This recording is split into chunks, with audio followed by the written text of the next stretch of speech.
मा त्यहाँ एउटा उच्च शिखर थियो जसको टुप्पोमा आस्थाको दियो बल्ने गर्थ्यो। धेरै कम मान्छेहरू त्यहाँ पुग्ने गर्थे पुस्तौं पुस्ताको निरन्तरतापछि। पुराणले भन्छ युधिष्ठिरलाई लिन धर्मराजको विमान त्यही चुचुरोमा उत्रेको थियो। पुराणले भन्छ युधिष्ठिरलाई लिन धर्मराजको विमान त्यही चुचुरोमा उत्रेको थियो। पछि धेरै पछिसम्म पनि पहाडको फेदीबाटै भक्तहरू चुचुरोको दियो हेर्थे। घामले बिहानै चुचुरोलाई चुम्थ्यो। हरेक पूर्णिमाको चन्द्रमा त्यही आएर बास बस्थ्यो। यो धेरै काल अघिको कुरा हो। समयको जाँतोमा पुस्ता पिँधिँदै गयो। समयको जाँतोमा पुस्ता पिँधिँदै गयो। पिठो छिन्किएर इतिहासको च्याख्लो वर्तमान छड्किँदैछ आज चुने पत्रो मस्तकमा। पहाड खिँदै गयो। मल माटो र मनहरू बग्दै सागरको पिँधतिर थुप्रिए। भूकम्पले चिरा चिरा फुटाएर हरेक धाँजाबाट रसाइरहेछन् गर्भभित्र थुनिएका म्याग्माका सङ्केतहरू। आज अवशिष्ट भएको छ त्यो पहाड। आज अवशिष्ट भएको छ त्यो पहाड। अवशिष्ट पहाडमा ज्वालामुखी फुट्ने ठुलो डर हुन्छ। हिजो आज भूकम्पका धक्काहरू केन्द्र सरीसरी लगातार आइरहेछन्। मानिसको जीवनप्रतिको मोह भङ्ग भइरहेको छ। तथापि अवशिष्ट पहाडको फेदीमा एउटा बस्ती अझै पनि पुरातन चुचुरोकै कथा हालेर मस्त निदाइरहेको छ आगतका सपनाहरू बिथोलेर। केटाकेटीहरू भगवानको अवतार हुन्। केटाकेटीहरू भगवानको अवतार हुन्। उनीहरूको मनमा पाप हुँदैन। जस्तो देख्छन् उस्तै भन्छन्। उनीहरूमा कुनै डर हुँदैन। पहाडको फेदीको बस्तीका केटाकेटीहरू प्रत्येक बिहान उठेर आँखा मिच्दै भन्छन्, आमा यो पहाडले एक दिन हामीलाई थिच्छ। आमाहरू भन्छन्, नडराउ नानी, यो त वर्षौं वर्षदेखि उस्ताको उस्तै छ। बाबुहरू भन्छन्, पहाड जतिसुकै होचिँदै जाओस्, पहाड जतिसुकै होचिँदै जाओस्, तर यसको फेद मलिलो छ। यहाँ जति सजिलै अनाज फल्छ त्यति सजिलै अन्त कहाँ फल्छ।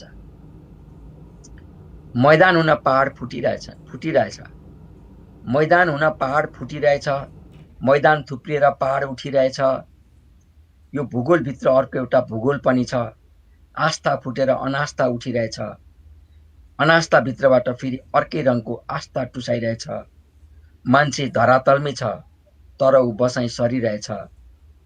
ढुङ्गो फुटेपछि शिला पुज्न छोडिएको छ। ढुङ्गो पुजेपछि शिला पुज्न छोडिएको छ। यता बालुवाबाट मूर्ति बनिँदो छ। पहाड एउटा जसको पुराण लेखिँदैछ। पहाड एउटा जसको पुराण लेखिँदैछ।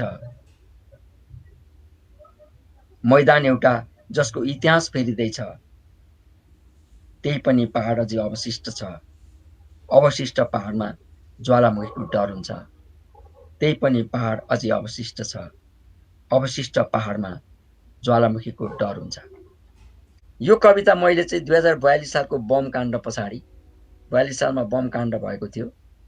त्यति बेला नेपाली काङ्ग्रेसले सत्याग्रह गरिरहेको थियो। त्यो सत्याग्रह भइरहेकै बेलामा काठमाडौँमा चाहिँ विभिन्न ठाउँमा 4 ठाउँमा बम पड्के। केही मान्छेहरू पनि मरे, 3-4 जना मान्छे पनि मरे। र त्यो बम पड्किएपछि नेपाली काङ्ग्रेसले आफ्नो सत्याग्रहलाई फिर्ता लियो।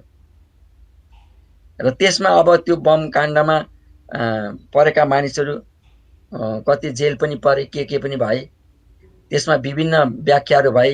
यो सत्याग्रहलाई भड्काउनका निम्ति राज्यतर्फबाटै गरिएका कामहरू पनि भनिए, के भनिए। तर इतिहासले त्यो साबित गरेन। राज्यतर्फले गरेको षड्यन्त्र मानेन। रामराजा प्रसाद सिंहले चाहिँ भूमिगत रूपमा खोलेको एउटा उहाँको दलले भूमिगत रूपमा त्यो अब सशस्त्र विद्रोहको एउटा सङ्केतको रूपमा बम पड्काएको हो भन्ने पछि त्यही कुरा साबित भयो। रामराजा प्रसाद सिंह पछि गणतन्त्र आइकन पनि एकपल्ट नेकपा माओवादीका तर्फबाट होला जस्तो लाग्छ मलाई। उहाँलाई राष्ट्रपतिको लागि प्रस्ताव गरिएको पनि थियो। उहाँ गणतान्त्रिक एउटा नेताको रूपमा चिनिनुहुन्थ्यो। त्यति बेला मैले यो कविता लेखेको थिएँ र यो अवशिष्ट पहाड एउटा पहाडको कथा पहाड यस्तो छ भनेर त्यति बेला मैले चाहिँ वास्तवमा राज संस्थामाथि नै सङ्केत गरेको थिएँ। राज संस्था त्यस्तो एउटा पूजनीय संस्था, त्यो माथि सबैले पुज्थे, तर अहिले बिस्तारै त्यो चाहिँ त्यसबाट आस्था गिर्दै गएको छ। केटाकेटीहरू भन्छन् यो पहाडले एक दिन हामीलाई थिच्छ, तर आमा बाबुहरू त्यो पहाडमै विश्वास गर्थे र उनीहरू भन्छन् थिच्दैन, यो पहिल्यैदेखि यस्तै छ भन्छन् आमाहरूले। बाबुहरू भन्छन् यो पहाडको मुनि मलिलो छ, यतिको उन्नति अरूतिर हुँदैन, यतिको बाली अरूतिर फल्दैन, यो पहाडले हामीलाई केही गर्दैन भनेर बाबुहरू भन्छन्।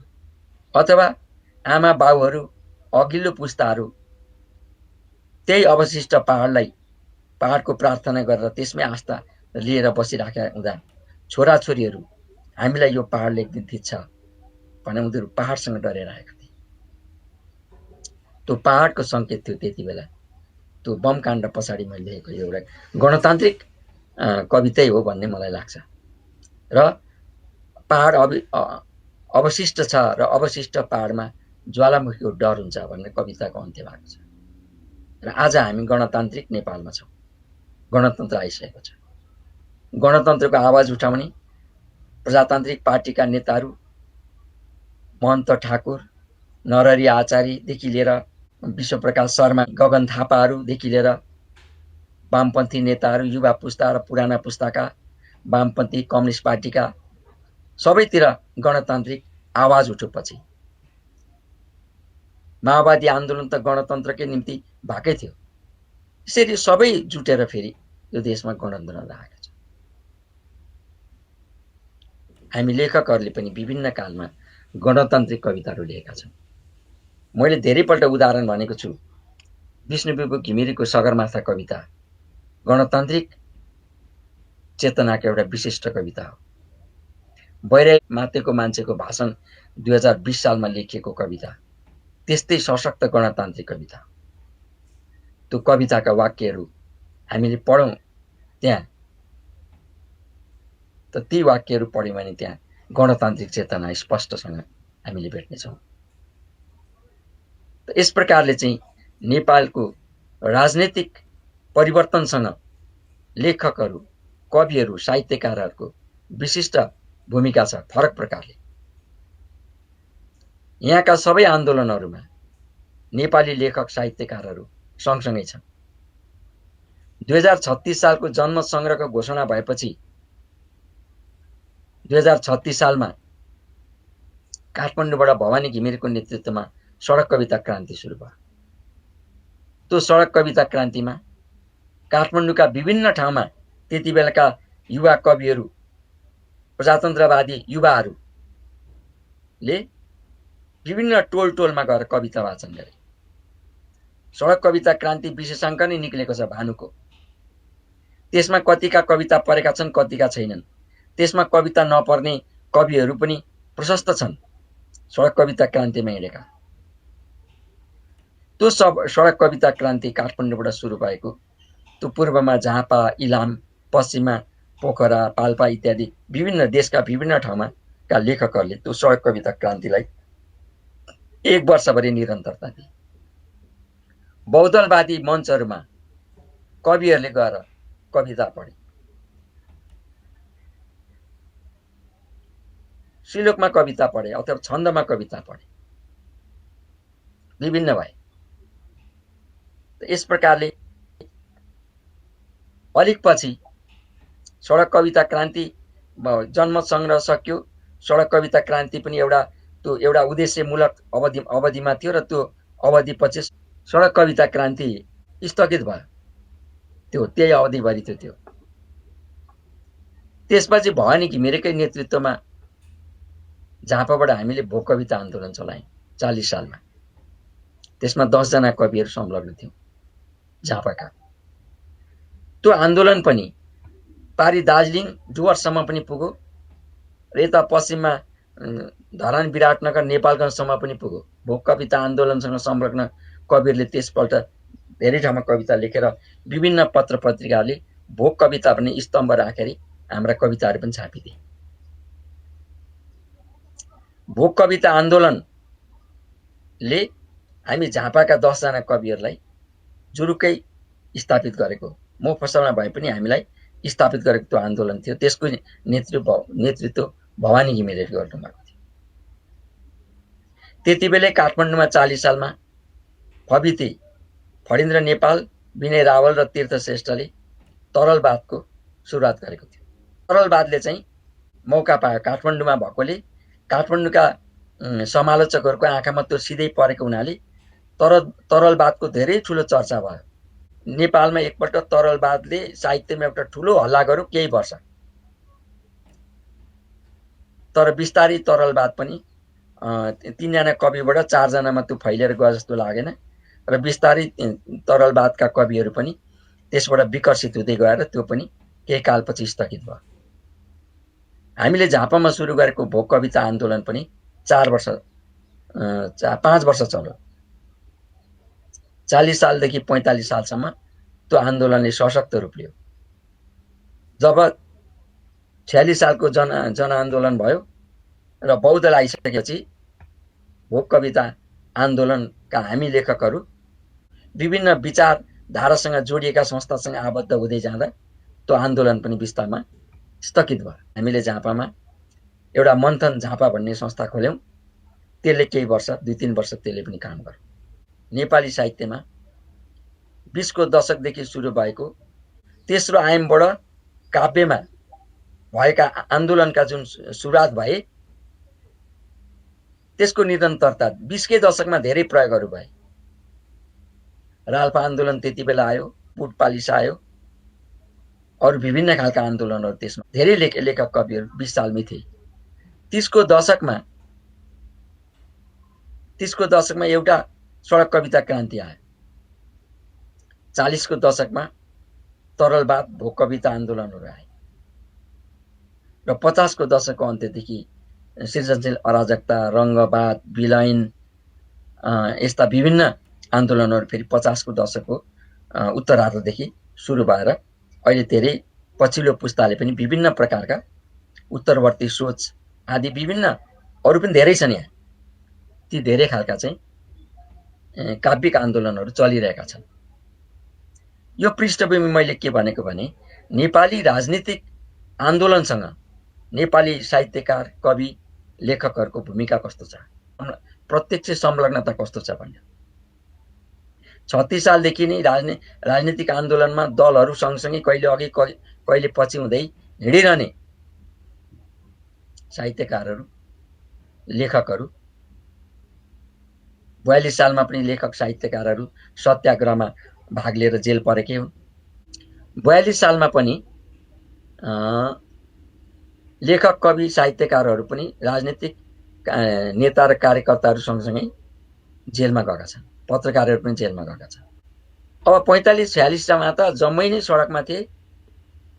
धेरैजना जेलमा गए, धेरै नै गइहाले जेलमा। त्यहाँ 46 सालको आन्दोलनपछि, प्रजातन्त्र आएपछि अब मुक्त समाजमा सबैले आफ्ना अभिव्यक्ति स्वतन्त्रताहरू पाए, लेख्ने कुराहरू भए। तर केही काल 46 साल पछिको केही काल साहित्यको क्षेत्र चाहिँ अल्मलियो, हरायो। छक्क पर्यो साहित्य, कविताहरू छक्क परे। अब के लेख्ने? 46 साल अघिसम्म त एउटा संस्थाका विरुद्धमा एउटा चेतना, राजनीतिक चेतना, प्रजातान्त्रिक चेतनाले काम गरेको थियो। प्रजातन्त्र स्थापित गर्नका लागि एउटा चेतनामूलक विचार प्रधान कविताहरू आएका थिए, विद्रोहका कविताहरू थिए। 20 को दशकदेखि अथवा पहिलेदेखि नै 17 सालपछि 46 सालसम्मका कविता, अधिकांश कवितामा राजनीतिक विद्रोहको विचार थियो, असन्तुष्टिहरू थिए, राज्य सत्तासँगका असन्तुष्टिहरू थिए। 46 सालको परिवर्तनपछि अब के लेख्ने? सबैले कविहरू अल्मलिएका छन्। 46 सालपछि 57-58 सालसम्म नेपाली कवितामा त्यही पुरानै विद्रोहको निरन्तरता देखिन्छ। 46 साल अघिकै विद्रोहको निरन्तरता। एउटा विचारको लेखकले अर्को विचारको सत्ताका विरुद्धको कविता लेखेका छन्। त्यसबेला नेपाली काङ्ग्रेसले सबभन्दा बढी समय, नेपाली काङ्ग्रेसले 46 सालपछि 50 को दशकमा मिलीभगत सरकार हुँदा पनि पटक पटक नेपाली काङ्ग्रेसको सरकार हुँदा प्रगतिवादी चेतनाका कविहरूले नेपाली काङ्ग्रेसको सत्ताका विरुद्धमा कविता लेखे, जस्तो कि पहिला पञ्चायतका विरुद्ध लेख्थे। बीचमा 9 महिने मनमोहन अधिकारीको एमालेको 9 महिने सरकार बन्दा प्रजातन्त्रवादी लेखकहरूले फेरि त्यो 9 महिने सरकारका विरुद्धमा कविता लेखे। त्यो किन त्यस्तो भयो भन्दा सत्ताका विरुद्ध कविता लेख्ने अभ्यास भएका कविहरूले कवितामा लेख्नुपर्ने अरू विषय नै देखेका थिएनन्, अरू विषयसँग परिचय नै थिएन।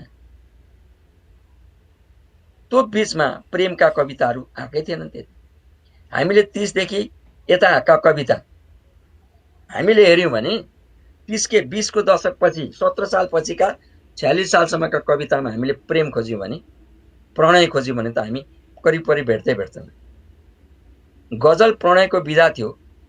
36 सालदेखि ज्ञानवाकर पौडेलजीले त्यो गजललाई उठाएर ल्याएपछि पछि अरू थपिएका साथीले जति गजल लेख्नुभयो ती गजलमा पनि प्रेम भन्दा विचारै आए, विद्रोह नै आएका छन्।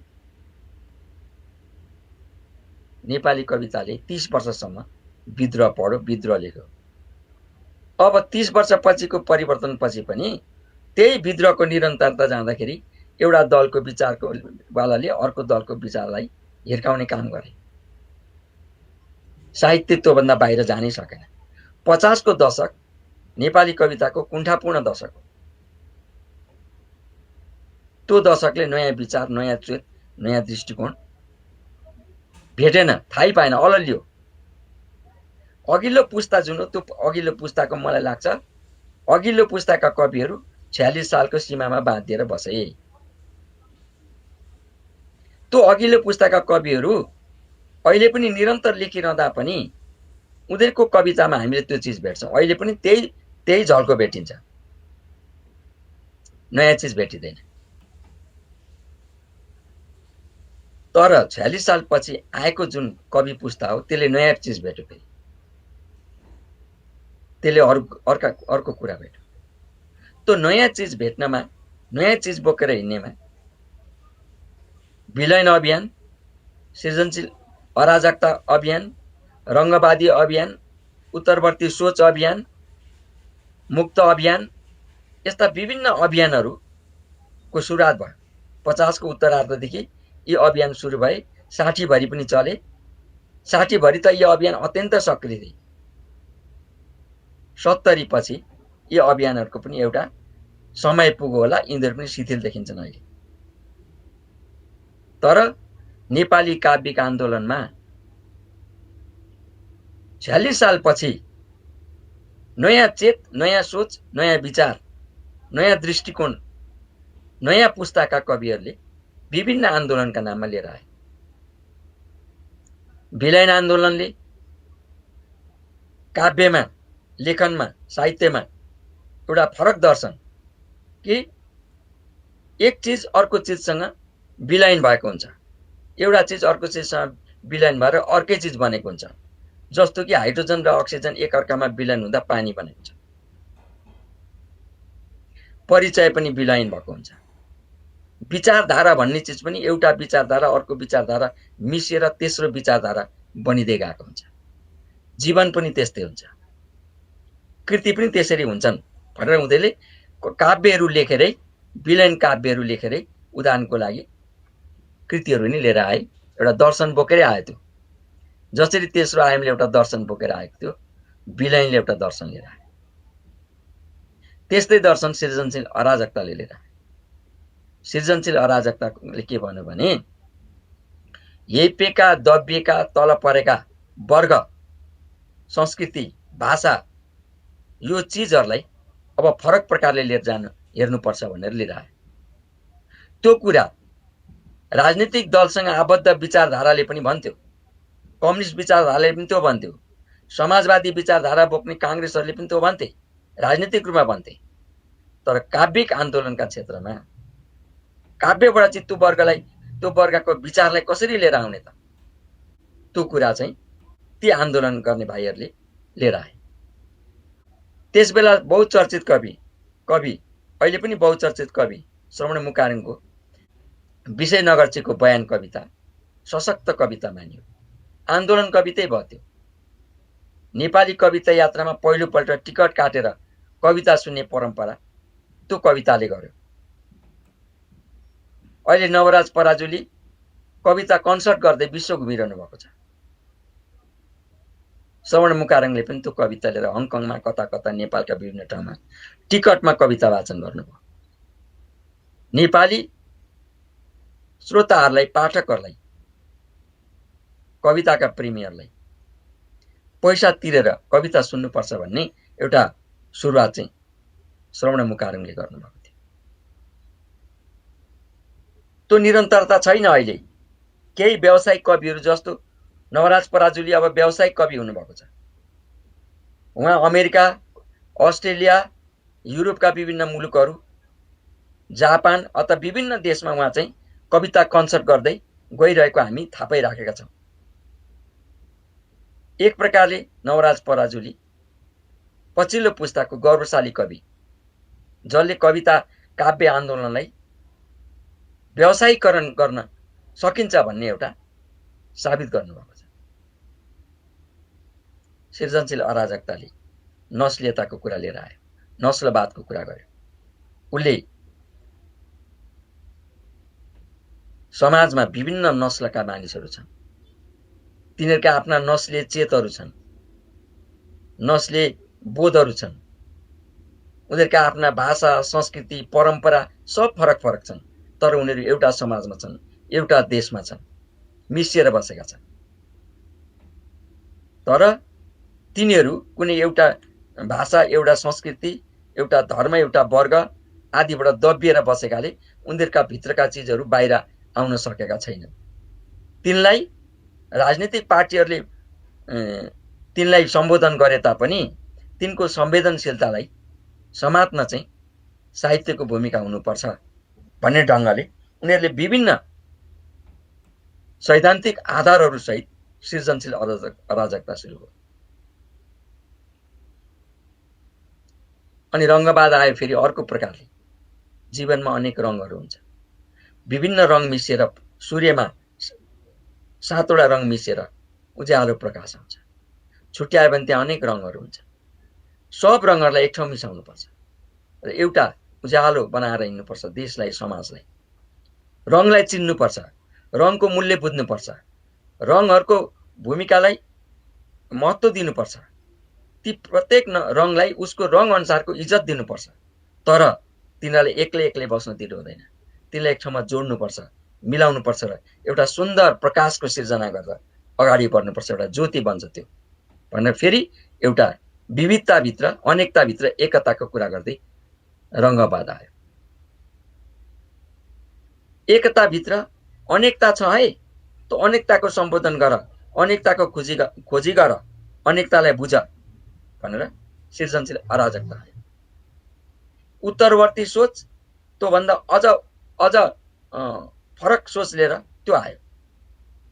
मुक्त अभियान आयो। हरेक चिजबाट, हरेक पूर्वाग्रहबाट मुक्त भएर निरपेक्ष दृष्टिकोणले पनि हामीले समाजलाई हेर्नुपर्छ, जीवनलाई हेर्नुपर्छ भने त्यो अभियान आयो। यस्ता अभियान आएर पछिल्लो दशकका करिब 50 को उत्तरार्ध र 60 को दशकभरि नेपाली कवितामा यस्तो एउटा आयो जस्तो कि 20 को दशकमा थियो। 20 को एउटै दशकभित्रै 5-7 वटा नै त्यहाँ मुभमेन्टहरू आएका थिए, काव्यिक मुभमेन्टहरू। 30 को दशकमा एउटा मात्र आयो, केही निश्चित समयको लागि, निश्चित उद्देश्यको लागि आयो, छोडा कविता क्रान्ति। 40 को दशकमा तरलवाद र भोक कविता आयो। 50 को दशकको उत्तरार्धदेखि 60 को दशकभरि नै भिडभाडका साथ, विभिन्न खालका विचार र चेतनाका साथ कविहरू आए। ती कविहरू कुनै पार्टी र सङ्गठनका विचारधाराहरूमा मतदाता हुन सक्थे, गोप्य मतदाता ती भए, तर चेतनामा चाहिँ उनी कुनै पार्टीका टिकट बोकेका, कुनै पार्टीका कार्यकर्ता भएर चाहिँ ती कुनै कविहरू देखिँदैनन् उनीहरूको काव्यमा। उनीहरूले कुनै नाराहरू पनि गरेका छैनन्। उनीहरूले आफ्नो उद्देश्य अनुसारका कविताहरू लेखेका छन्। नेपाली काव्यिक आन्दोलन र नेपाली कविता यात्रामा यो दशक, 60 को दशक एउटा ठुलो 20 को दशकपछि सबभन्दा सशक्त दशक चाहिँ 60 को।